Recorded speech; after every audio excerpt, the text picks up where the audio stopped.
Sponsored by Stand Up to All Hate. Call a timeout against hate. Nice little shootout last night. Yeah, it was. In the Brady Quinn Bowl. That was fun. Between the Browns and the Broncos. That was a good time, man. Just slinging it. Tell you what, though, I keep coming away impressed with some of the throws Bo Nix makes. I mean, Jameis has been in the league for a while, but it wasn't. It was a Jerry Jeudy Bowl. Saw Jerry Jeudy go off a little bit too. Balling. The 93-yard touchdown throw, and then the very next play, the touchdown to Jerry Jeudy. That was fun to watch last night. And Joku be getting after it too. You know,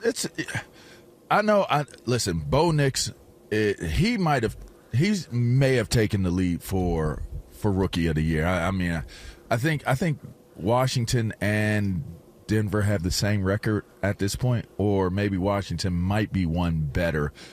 It's very close. Bo Nix is showing the moxie and the resilience and just the control that a vet would show. I mean, he looks like a vet out there, and he looks really good.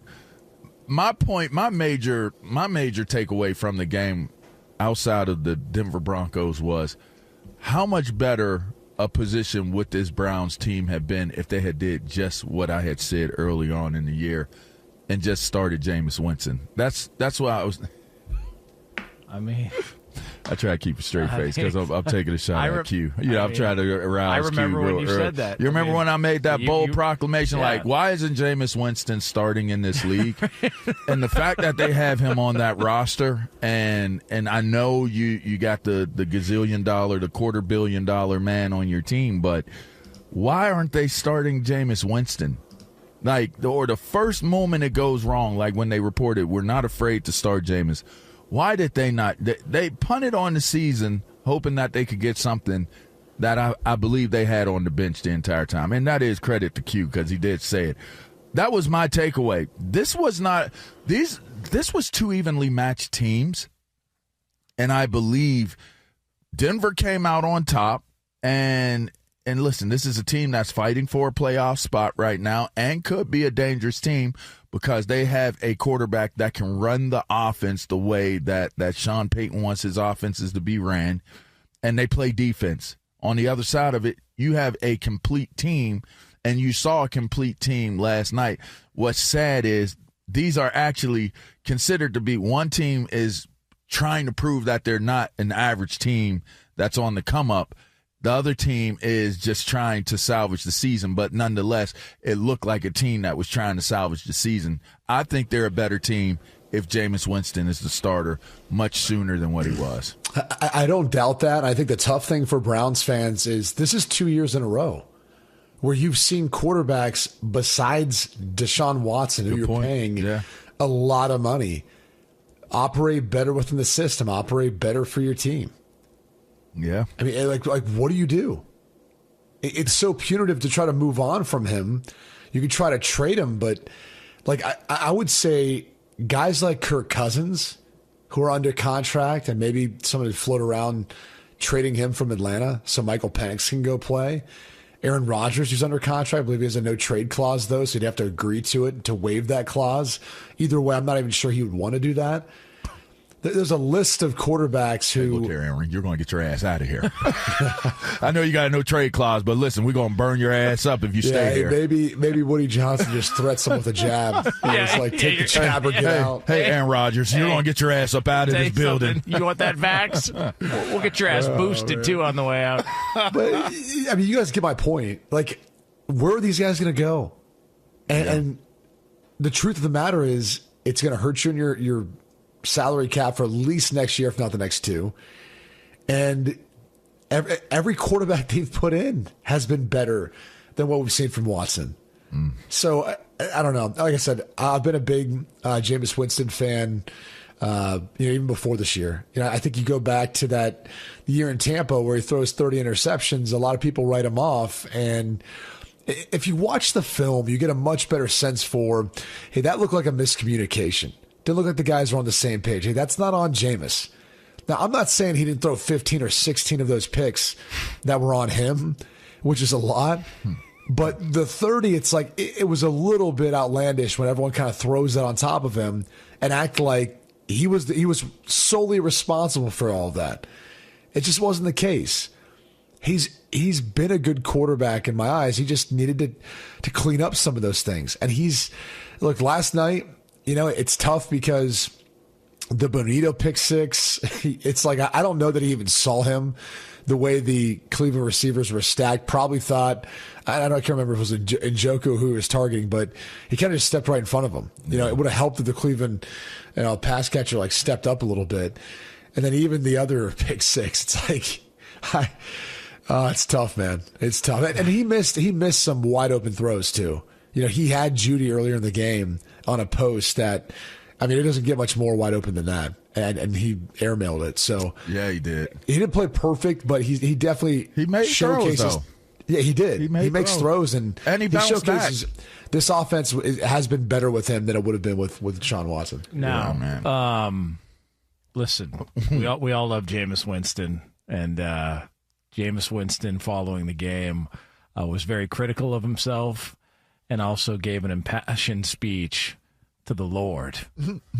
This was a tough one, man, in front of the whole world. In front of the whole world, I messed it up for us, in front of the whole wide world. But I'm going to continue to get better. We're going to put this one behind us, and Lord willing, we go to Pittsburgh and finish strong. Finish. It's about finishing. In times like this, it's an opportunity to continue to glorify the Lord, even through the toughest circumstances. I know I'm better than this. I know I'm just praying for the Lord to deliver me from pick sixes. That's not me. A phenomenal game, offense, do some great things, but I messed it up. You know what I love about him? And I've always felt this way, and I don't mean to get into a spiritual realm, but it's like, do you think God cares that much about I was about to say, I know there's a lot of prayers at St. Jude's or, somewhere around the world or something to that effect, where does Jameis Winston's pick sixes rank? I'm just not sure Jesus is coming to save you on that one, Jameis. I would take a hard no on that one. That's a no for me, dog. Like when he's getting the Eucharist, is he like, wait, can I just hold off on this? No pick sixes next week. Jesus Christ. Can I trade this out, please? Deliver me. Can you deliver me from the INTs? I know I'm better than this. I know. I'm just praying for the Lord to deliver me from pick sixes. He's wild, bro.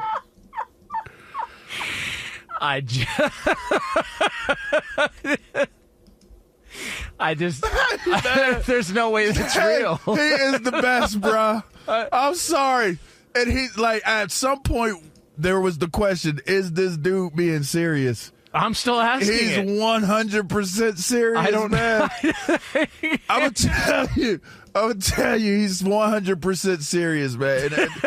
And what's cool about it is, it seems like the energy, call me crazy, the energy was different for this team, and it's like he's probably the catalyst for it. He's one of those guys. He's going to give you that energy, just high positivity. And once you get past, because you could be one of those guys that like right out the gate, right off the bat, you get it and you dig him, right? Then there's the other ones that's like, bruh, dude is foolish, man. Like this is he's a clown, whatever. And then they're like, wait a second, wait. I think I banged with him. I think I'm gonna go to war with this. Wait, Jameis is a good dude. Hey, Jameis, here, I bought you a biscuit sandwich, man. Here, Friday breakfast sandwiches. I got you one. Hope you liked it. He grows on you, man. And I'll tell you what, Cleveland needed a feel-good story and somebody that could rally them together. And you know what? That's a little late. Better late than never. He's the only reason I would entertain the thought of watching the in-season Hard Knocks. I swear I couldn't care less about Hard Knocks, but the fact that it's the AFC North. You saw where he hugged the groundskeepers and talked about how awesome it was that they took care of the field. Bruh, and in business, they teach you, learning from the ground up and appreciate those who do the jobs that are just not, Deliver me from pick deliver me, Lord Jesus. If you're listening, help! Like, there's a guy who's probably crawled to the front of a church, walked inside and gotten down on his knees. Had leprosy and just being and all had 5 days to live. Cure my substance abuse issue. I'll do anything, Jesus Lord, said, hold on. Hold on, the game is on right now. Jameis is asking me to deliver him from pick sixes. Jesus is like, hey, Norm, give it a rest. They're in the red zone, all right? Hey, we got stuff going on here. Hey, buddy, what happened to that guy that was praying to me over there? He died, Jesus. You were paying attention to Jameis at the moment, but, He walked into traffic. Jameis missed Jerry Jeudy in the back of the end zone, and now they're heading the other way. Oh, damn. I've for the entire time that we've heard Jameis Winston quotes, I'm like, there's no way this is real. Like, he's trying not to laugh when he's saying this. It's not true. No, you want to know what convinced me? Did you see the reaction of his former teammates in New Orleans when they saw him after the game when the Browns were... Everybody loves the guy. You can't fake that. They all legitimately love him. Even Sean Payton seeing him last night. Yeah, gave him a big-ass hug. Yeah. Loved it. So, he's a treasure, but man. He's genuine, man. But that S is funny as hell because it's just so different. That's how I put it. Sponsored by Stand Up to All Hate. Call a timeout against hate.